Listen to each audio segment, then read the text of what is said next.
மாதிரி மாட்டிச்சு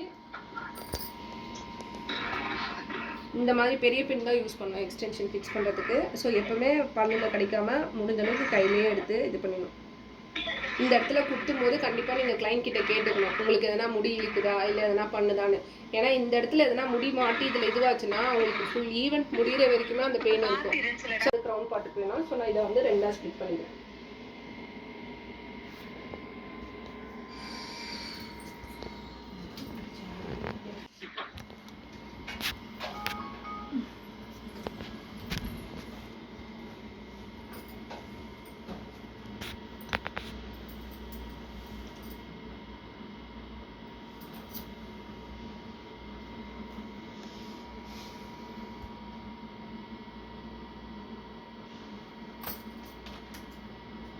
கரெக்டாக இந்த லேயர் எடுத்துக்கிட்டேன். இது வந்து நான் இது பண்ணி போகிறேன்.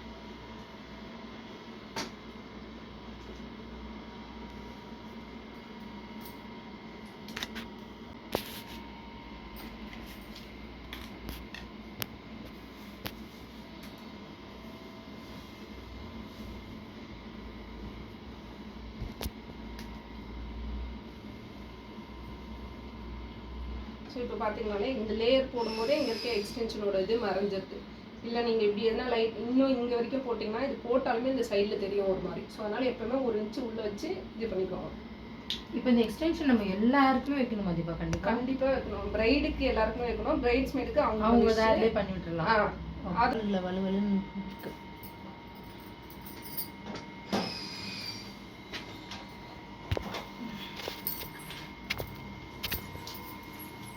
துணி ஏதாவது இருக்கா இல்லை இது டிஷ்யூ இருக்கும் பாருங்க. டிஷ்யூ தான் போட்டுருக்கோம். வலிக்கு விழுந்துருவாங்க. கொஞ்சம் எண்ணெய் போட்டேன்.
இது வந்து நல்லாவே கோம் பண்ணிக்கோங்க. இந்த இடம் இருக்கு இல்லையா, இந்த சைடு ஆர்ச்சு, இந்த சைடு ஆர்ச்சு, இது ரெண்டுத்தையும் எடுத்துப்பேன் ஃபர்ஸ்ட். ஸோ எடுத்துட்டு இதுவும் அதுதான் நான் ஃபர்ஸ்ட் சொன்னேன் இல்லையா, அந்த இப்போ க்ரௌனுக்கு பண்ணவே அதே மெத்தட் தான். ஸோ இதை வந்து லைட்டாக சாய்ச்சிட்டு மேலோட்டமாக லைட்டாக இந்த அளவுக்கு பண்ணிட்டு இதை பிடிச்சிக்கலாம். இதுலேயே நீங்கள் லைட்டாக ஸ்ப்ரே பண்ணிக்கலாம். நெக்ஸ்ட் என்ன பண்ணலாம், சென்டர்லேருந்து இந்த சைடு எடுப்பேன். இந்த சைடு எடுத்து இதை கொஞ்சம் ஸ்லாப் இப்படி இதில் ஒரு 2 வாட்டி இதை பிடிச்சிக்கோங்க. சேர்த்து பிடிச்சிக்கா இல்லை தனித்தனியாக. அதே போல் இதை பிடிக்கும் போது முடிஞ்ச அளவுக்கு தனித்தனியாக ரொம்ப எல்லாத்தையும் ஒன்றா சேர்த்து பிடிக்காமல், இல்லை ஒன்றா பிடிச்சாலும் நீங்கள் ரிட்டன் எடுத்து போடும்போது எந்தெந்த லேயர் பண்ணீங்களோ அதெல்லாம் தனித்தனியாக எடுத்து போடணும். நான் போடும்போது காமிக்கிறேன், நீங்கள் ஒன்றா கூட பிடிச்சிக்கோங்களா. ஸோ இந்த சைடு இது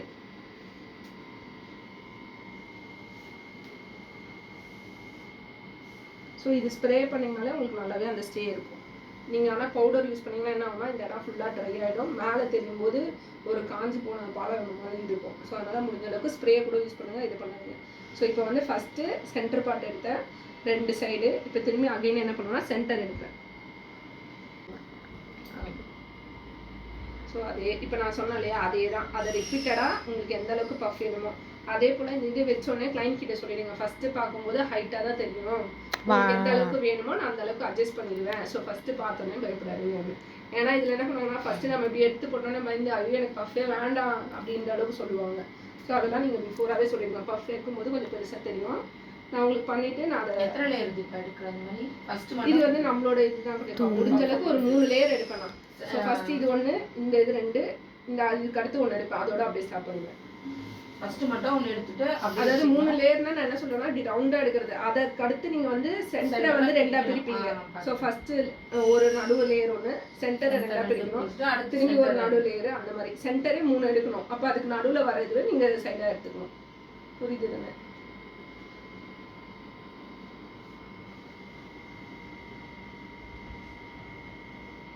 இதுவுமே நீங்கள் பண்ணும்போது கரெக்டாக இந்த சைடில் வச்சு பண்ணணும். சரி 2 சைடு தானே எடுக்க சொன்னாங்க, அது எப்படின்னா வச்சு நம்ம பேக் ஹோம் பண்ணிக்கலாம்னு பண்ணிங்கன்னா ப்ராப்பராக வராது. சைடு இதுவே சைடில் வச்சு தான் நீங்கள் பேக் ஹோம் பண்ணணும். சென்டர் இதுவே சென்டரை வச்சு தான் பேக் ஹோம் பண்ணணும். அதே போல் பேக் ஹோம் இப்படி வச்சு நீங்கள் பண்ணுறீங்க வரல அப்படின்னா இப்படி சாட்சி வச்சு கூட நீங்கள் பண்ணலாம். இந்த டைலாக் நீங்கள் கண்டிப்பாக அவங்கக்கிட்ட சொல்லணும். நான் பேக் ஹோம் பண்ணியிருக்கேன், ஸோ நீங்கள் வந்து கோம் யூஸ் பண்ணாதீங்க, நான் ஸ்ப்ரே பண்ணலை, அதாவது பவுடர் யூஸ் பண்ணல, ஸ்ப்ரே தான் பண்ணியிருக்கேன். ஸோ நீங்கள் ஹேர் வாஷ் பண்ணோன்னே பேக் ஹோம்லாம் போயிடும். நீங்கள் ஹேர் வாஷ் பண்ணி ட்ரை பண்ணிவிட்டு பெரிய கோம் வச்சு கோம் பண்ணிக்கோங்கன்னு சொல்லி.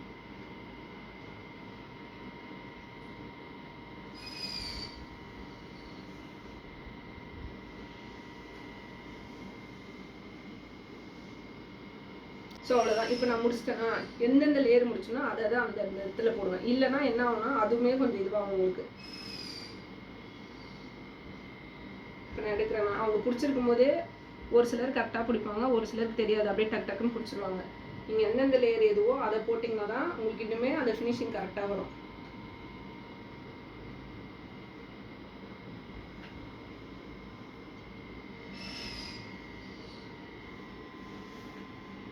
தெரியுதா? இதுலேயே அந்த லேயர் போடும் போதே உங்களுக்கு அந்த பஃபோட இது அழகாக வந்துடும். இப்போ நான் என்ன பண்ணுவேன்னா நம்ம போட்டோம் இல்லையா அந்த முடி மட்டும் எல்லாத்தையும் எடுத்து கையில் வச்சுக்கணும்.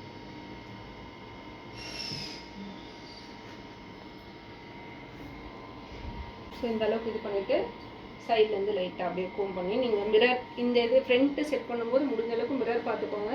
இல்லைனா கிளைண்ட் கிட்ட மிரர் கொடுத்து நீங்கள் இது பண்ணிக்கணும். பேக் பண்ணும்போது மிரர் தேவைப்படாது.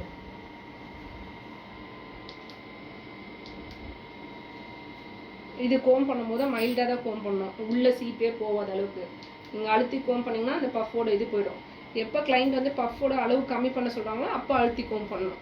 ஃபஸ்ட்டு செட் பண்ணும்போது அழுத்தி கோம் பண்ணாமல் மேலோட்டமாக கோம் பண்ணிக்கணும். சம்டைம் இப்போ நான் ரெகுலராக வந்து மிரர் பார்க்காம பண்ணுறதுனாலே எனக்கு இந்த பேக்கில் பார்க்கும்போதே அந்த ஷேப் தெரியும். இந்த ஆஃப் சர்க்கிள் நான் சொன்னல, அந்த சர்க்கிள் தெரிஞ்சாலே உங்களுக்கு ஃப்ரண்ட்டு கரெக்டாக தான் இருக்குன்னு அர்த்தம். எதனா ஒரு சின்ன இதுதான் இருக்கும். ஸோ நான் இந்த ஆஃப் சர்க்கிள் பார்த்துட்டு செட் பண்ணி பின் பண்ணிடுவேன். இல்லை ஹைட்டு மட்டும் கிளைண்ட் கிட்ட கன்ஃபார்ம் பண்ணிடுவேன். அதுக்கப்புறமா ஃபைனலாக இப்போ மேக்கப் ஆர்டிஸ்ட் முடிச்சிட்டாங்க, நீங்கள் ஃப்ரண்ட்டு மட்டும் வேணால் செட் பண்ணிக்கோங்கன்னு சொல்கிறாங்கன்னா மிரர் கிட்ட வச்சுட்டு எங்கன்னா ஹைட்டு கம்மியாக இருந்துச்சுன்னா தூக்கிப்பேன். ஸோ அந்த மாதிரி இது பண்ணிக்கலாம். ஸோ ஹைட்டு கம்மி பண்ணோம்னாலும் நீங்கள் லைட்டாக அந்த இடத்துல கோம் பண்ணலாம். ஆமாம். ஸோ இந்த மாதிரி இதுக்கு கண்டிப்பாக நீங்கள் கிளைண்ட் கிட்ட சொல்லிடணும் இந்த சுட்டி மட்டும் தான் இருக்கணும். இல்லை அவங்க வந்து இந்த சென்டர் சுட்டி வாங்கிட்டு வந்துட்டாங்க ஆனால் எனக்கு ஃபுல் பஃப் தான் வேணும்னா நீங்கள் அதை கண்டிப்பாக மென்ஷன் பண்ணணும். இந்த இடத்துல அந்த இது வச்சா லைட்டாக அந்த லைன்ஸ் தெரியும், அது உங்களுக்கு ஓகேன்னா சொல்லுங்கள் அப்படின்ட்டு. இல்லைனா இன்னொரு ஆப்ஷன் நான் உங்களுக்கு என்ன கொடுக்குறேன்னா சென்டர் வச்சுட்டு இந்த சைடு பஃப் பண்ணி இதோட ஜாயின் பண்ணிக்கிற மாதிரி, இந்த சைடு பஃப் பண்ணி இதோட ஜாயின் பண்ணிக்கிற மாதிரி. ஸோ அது ஒரு சென்டர் ரொம்ப தெரியாமல் அந்த இது மட்டும் தெரியும். ஸோ அது நீங்கள் பிஃபோராக சொல்லிடணும். முன்னாடியே வந்து கிளைண்ட் கிட்ட ஹேர் ஸ்டைல் ரெஃபரன்ஸ் கேளுங்கன்னு சொல்லலை. இந்த மாதிரி ஹேர் ஸ்டைல் அவங்க கொடுக்குறாங்க அப்படின்னா நீங்கள் முன்னாடியே சொல்லிடணும். இந்த மாதிரி நீங்கள் சுட்டி வாங்குறீங்கன்னா எண்டு மட்டும் வாங்குங்க, மேலே வந்து டிசைன் இருக்கக்கூடாது அப்படின்னா தான் இந்த ஹேர் ஸ்டைலுக்கு வைக்க முடியும் அப்படின்றது. ஸோ இந்த மாதிரி வந்தோடனே நான் சொன்னல கண்டிப்பாக ஹேர் விடணும். ஸோ இவங்களை ஹார்ச்சுக்கு நேராக இந்த அளவுக்கு ஹேர் விட்டுருங்க. ஓகேவா?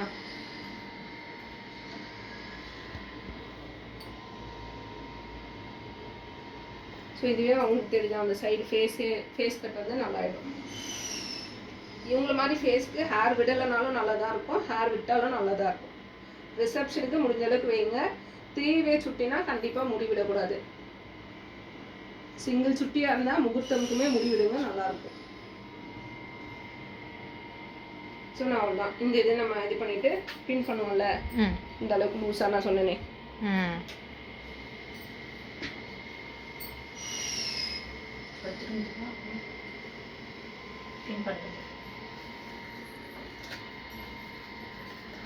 ஓகேவா? இந்த அளவுக்கு வச்சுட்டு இப்படி லூஸாக நான் சொன்னேன் இல்லையா, இது பண்ணிவிட்டு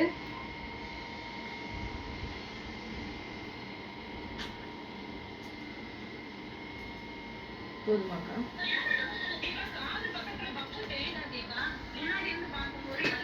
இல்லை பஃப் தெரியாதுக்கா. ஏன்னா நான் இப்போ பின் பண்ணுறல, பின் பண்ணும்போது அந்த இடம் டைட் ஆகிடும். நான் பின் பண்ணி முடிச்சுட்டு கோம் வச்சு புல் பண்ணிடுவேன். ஏன்னா எப்பவுமே நம்ம பின் பண்ணும்போது அந்த இடம் டைட் பண்ணி பின் பண்ணுறோம்ல, அதனால அந்த இடத்துல இதுவாகிடும். இது மட்டும் போதுங்க பண்ணணும். இந்த இது வச்சுட்டு இந்த இடத்துக்கிட்ட அவங்களுக்கு எங்கே வேணுமோ அது தெரியுதா, கொஞ்சம் இந்த ஷேப்புக்கு ஏற்ற மாதிரி ஃப்ரண்ட் ஃபேஸ் காமிதா.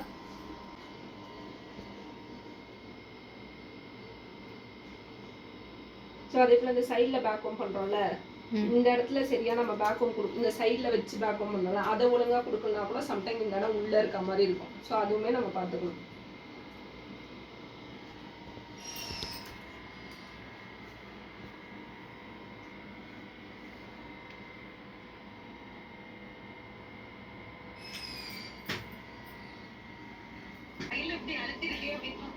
ஆஹா, நான் அதான் சொன்னேன் பின். ஸோ எப்போவுமே போல் இந்த இது மூஸ் போட்டோன்னே கோம் பண்ணிவிட்டு, எப்போவுமே இந்த இது பண்ணுறீங்களா, இது பண்ணும்போது ரொம்ப பொறுமையாக பார்த்து பார்த்து பண்ணணும்.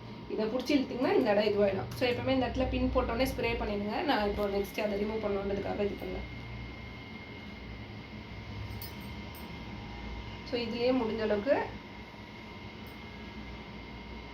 4 ஸ்ப்ளிட் பண்ணிக்கிறேன்.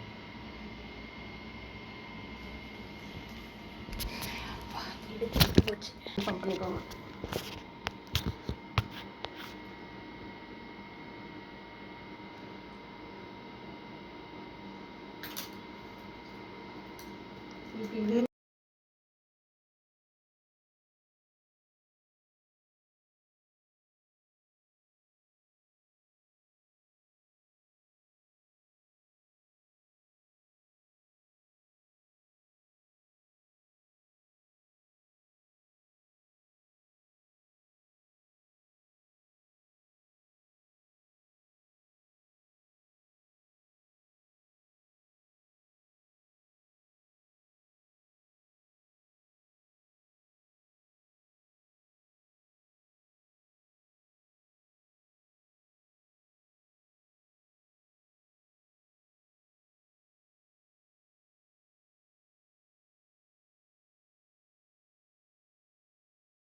நான் சொன்னல இங்கே கீழே இருக்கிற நம்ம போட்டது கிளிப், இதெல்லாம் ரிமூவ் பண்ணிடலாம்.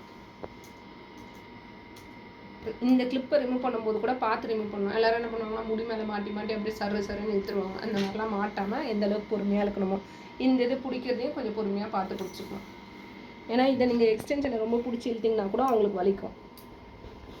ரொம்ப வெயிட்டாக இருக்குமோ அது எக்ஸ்டென்ஷன்? ஆமாக்கா, நான் முன்னாடி வச்சு பார்க்கணும். நான் ஃபர்ஸ்ட் டைம் இப்போ தான் வச்சுருக்கேன்.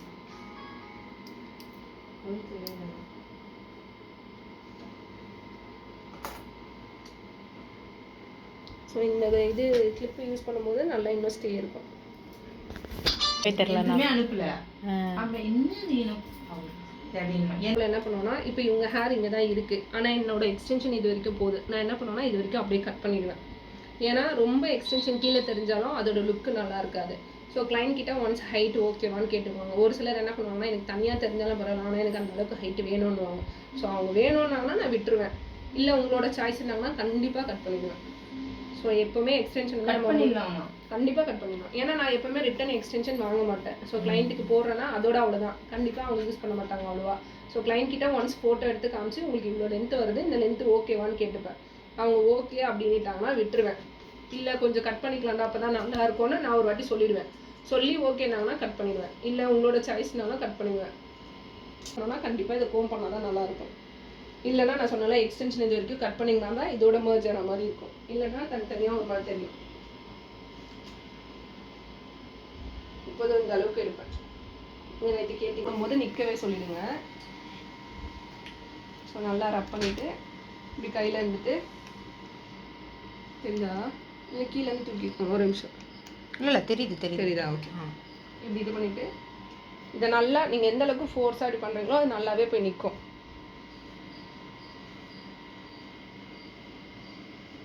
ஸோ இது வந்து லைட்டாக எக்ஸ்டென்ஷன்லேயும் போடணும் கண்டிப்பாக. நெக்ஸ்ட் என்ன சொன்னேன், இந்த மாதிரி பண்ணிவிட்டு கோம் பண்ணணும். அதுக்கப்புறம் கையை வச்சு இந்த சைடெல்லாம் எடுத்து விடணும். சைடு இங்கே இருக்கிறதெல்லாம் வந்து நல்லாவே இது பண்ணிக்கலாம். ஸோ இதையுமே வந்து உங்கள் கையிலேயே இந்த ஃபஸ்ட்டு ஒரு ஃப்ரிஸினஸ் ஒரு மாதிரி ட்ரையாகவும் ஒரு மாதிரி இருக்கும். ஹோல் பஃப் இல்லை கரெக்டாக ஹோல் பஃப் தானே இது முன்னாடி. ஃபுல் அதான் ஹோல் ஃபுல் ஒன்று தான். இந்த இதுவை வச்சே இப்போ உங்கள் கையில் இருக்குல்ல, இதை வச்சே கூட நீங்கள் அவங்க ஃப்ரண்ட்டில் இருக்க அந்த ட்ரைனஸையும் கம்மி பண்ணலாம்.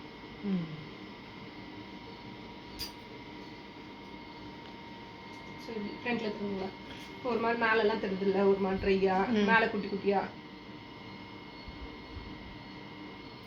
தெரியுதா? நான் எதுவுமே ஸ்ப்ரே எதுவுமே யூஸ் பண்ணல. ஜஸ்ட் இப்போ இந்த இது போட்டதில் கையில் இருக்கிறத தான் நான் சும்மா அப்படியே லைட்டாக இது பண்ணுறேன். ஸோ அதுவே உங்களுக்கு நல்லா அந்த ஷைனும் தெரியாமல் அவுட்புட் உங்களுக்கு நல்லாவே இதுவாக இருக்கும். ஃபைனலாக கோம் பண்ணிட்டுமா? இது கோம் பண்ணவே நல்லா அப்படியே விடலாமா? அப்படியே விடலாம். அதை என்ன சொன்னேன், உங்களோட கிளைண்ட்டை பொறுத்து. ஆனால் உங்களுக்கு அவுட்புட் நல்லா வரணும், கிளைண்ட் உங்களோட விஷயம்னாங்கன்னா கண்டிப்பாக நீங்கள் கோம் பண்ணுறது தான் பெஸ்ட்டு. இல்லை உங்களுக்கு எப்படி இருக்கோ நீங்கள் அதுக்கேற்ற மாதிரி இது பண்ணிக்கலாம். கோம் பண்ணோன்னு தான் அழகாக இருக்குது. அவங்க ஹேர் மாதிரியே ஆயிடுச்சு ஃபுல்லாகவே. முதல்ல தனியாக தெரிஞ்சதில்ல, அதுக்கு தான் கோம் பண்ணுறது. இல்லை அந்த அந்த எக்ஸ்டென்ஷன் வந்து வேவியா, அதனால அப்படி தானே. அது வந்து வேவி தான். பவுன்ஸு வாங்கியிருந்தாங்கன்னு வச்சுக்கோங்களேன், அதை நீங்கள் திறந்து விடாமலே இருந்திருக்கலாம். இப்போ சீவாமலே இருந்திருக்கலாம். கேர்லர்லேயே வந்து பவுன்ஸ் கேர்லரும் இருக்குது எக்ஸ்டென்ஷனில். இப்போ அதை அவங்க வச்சுருந்தாங்கன்னா இப்போ இதை பிரித்து விட வேண்டிய தேவையில்லை. இப்போ இதுக்கு இது மெர்ஜ் ஆகிடுச்சு. சீவனோன்னே மெர்ஜ் ஆகிடுச்சு பாருங்க, அழகாகிடுச்சு. பண்ணவே தேவையில்லை, அப்படியே விட்டுருக்கலாம். இது அதான் அவங்களுக்கு வந்து எனக்கு லென்த்து வேணான்னு சொன்னால் கட் பண்ணுங்க, இல்லைன்னா சம்டைம் சின்ன பண்ணிக்கோங்களா. எப்பவுமே அதே போல் ஹேர் ஸ்டைல் வீடியோ எடுக்கிறீங்கன்னா சின்ன பண்ணிக்கோங்க. இந்த அளவுக்கு இப்படி தலையை தூக்கி எடுத்தீங்கன்னா மட்டும்தான் உங்களோட ஹேர் ஸ்டைலோட இது அழகாக தெரியும். இவங்க குனிஞ்சிட்டு இருக்கும் போது இப்படி சைடில் திரும்பிட்டு இருக்கும் போதெல்லாம் எடுத்தீங்கன்னா அந்த ஹேர் ஸ்டைலோட அழகே தெரியாது.